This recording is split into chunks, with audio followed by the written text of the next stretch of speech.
Bonjour, bonjour. Nous allons démarrer une série de capsules pour les serviteurs. Et mon premier sujet sera No Work, No Food. Nous lisons dans 2 Thessaloniciens chapitre 3 le verset 10. Si quelqu'un ne veut pas travailler, qu'il ne mange pas non plus. Il y a une attitude dans le peuple de Dieu qui va à l'encontre de cette parole. Alors je ne parle pas ici des personnes qui voudraient travailler, mais à cause de la conjoncture actuelle, n'arrivent pas à trouver de travail. Et on n'est pas là non plus pour condamner les uns et les autres, mais souvent il y a une sorte d'attachement à des chimères et à un rêve de pouvoir servir Dieu à plein temps. Et cette capsule a pour but justement de débloquer des situations qui sont bloquées. Quand on parle de rêve, on pense souvent à Joseph. Il faut savoir que Joseph, avant qu'il devienne le premier ministre en Égypte et qu'il ait cette position importante, il a dû s'adapter à la situation. Et c'était un très bon élément, puisque en tant qu'esclave, il a tout de suite été mis à un poste de responsabilité chez Potiphar. Puis accusé à tort dans la prison, à nouveau, il s'est distingué et il a eu un poste à responsabilité. Donc il démontrait une attitude de pouvoir s'adapter aux situations qui étaient quand même extraordinaires. Et c'est ce que nous avons besoin de faire.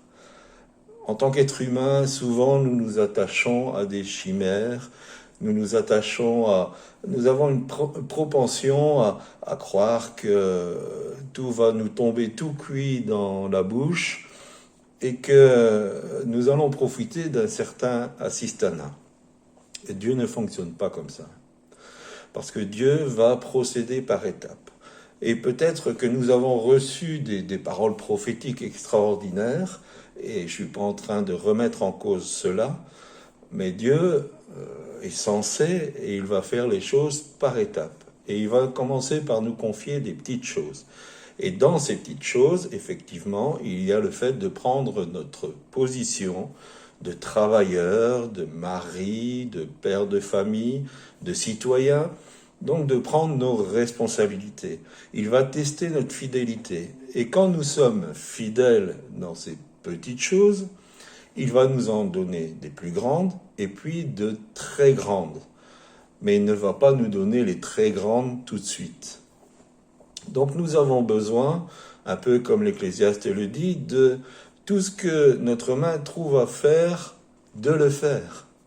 Et de ne pas être dans une attente passive, parce que l'attente passive, c'est pas la confiance en Dieu, c'est 2 choses différentes.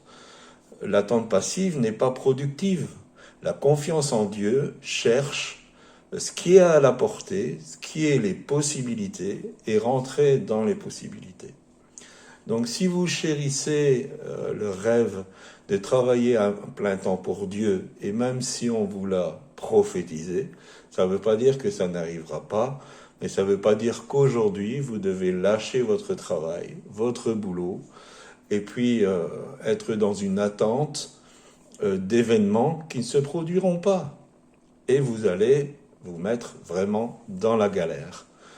Donc, soyons fidèles dans les choses simples, que Dieu puisse tester notre fidélité, voir que nous sommes de bons intendants, qui peut nous faire confiance et nous donnera des choses beaucoup plus grandes, un peu à la fois. Je vous laisse avec cette réflexion et je vous dis à bientôt.